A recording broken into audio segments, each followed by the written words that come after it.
Dako ay siya ako tapos na ko. Wala pa ko 1 month sa patuloy. Dako kay ni siya dahil ang ako ang bana sige nga pura og yung extra ko na yung extra. Sige unya tapos unya sa mo gi kapoy pa ko. Hantod nga nabisitaan ko ni nang Dilin sa Dayday. Ay may bisita siya lain iyang tuyo niya ay bit siya ani. Ako pod kanay ukitan. Saan ni siya? Saan siya nagdilit? Mali ka nang murag ni siya. Ay day, kung ani ka na amang gugoy diabetes ana. Kung ani siya ka na murag ni siya juice then dalan ni tanan. Di ba sa basa na ko yan ba?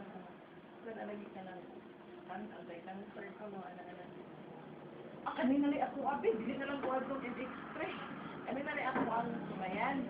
Pero pag wala ko ay mura naman dahil siya juice. Wala lang ko gakuan gud nga sa epekto ana basta niinom ko nga ako matay tambalan ana. Hantod nga na-notice na ko ni gamay na ako. Dako kay ni siya. Mura kada kana.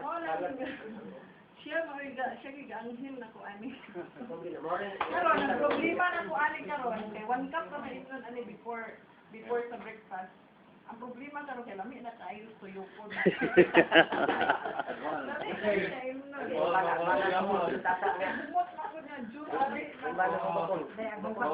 Tapos ang akong bana po di ay musik rito kung inaman ka naman siya ka ng high blood, arthritis, hubak.